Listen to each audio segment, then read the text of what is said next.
Elections to Liverpool Town Council were held on Wednesday 1 November 1848, with the exception of Castle Street and Scotland wards, where the elections were held on 2 November, because the aldermen for these wards were not able to act as returning officers.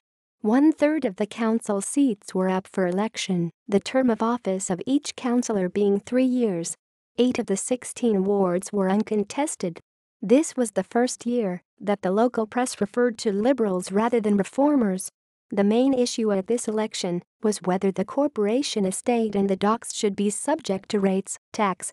After the election, the composition of the council was election result. Because half of the wards were uncontested, these statistics should be taken in that context. Ward results: retiring councillor seeking re-election, Abercrombie. Polling place the Phoenix Inn, on the east side of Mount Pleasant. Castle Street. Polling place the Saracen's Head in Dale Street. Everton.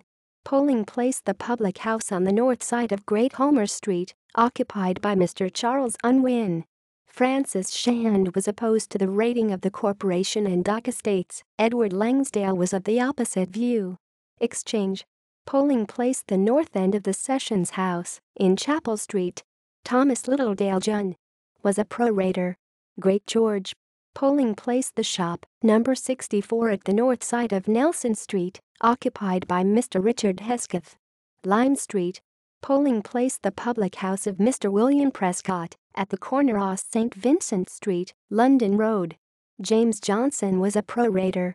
North Toxteth. Polling place the public house, sign of the Royal Oak, corner of Warwick Street, Park Road.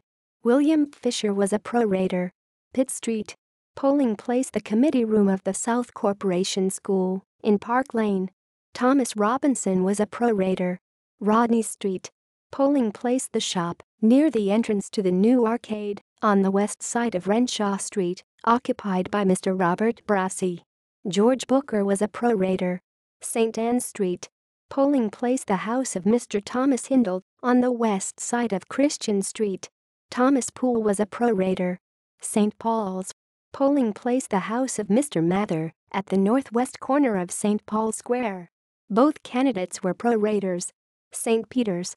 Polling place the public house, sign of the Horse and Jockey in Seal Street. John Ferguson, a determined prorator and chairman of the National Federation. Scotland. Polling place the house number 64, on the north side of Burlington Street, near Limekiln Lane, occupied by Mr. Joseph Jones. James Thompson advocated the rating of the corporate and dock estates. South Toxteth. Polling place the shop, on the west side of Park Road, occupied by Mrs. Eliza Gould, near the Church of St. John the Baptist.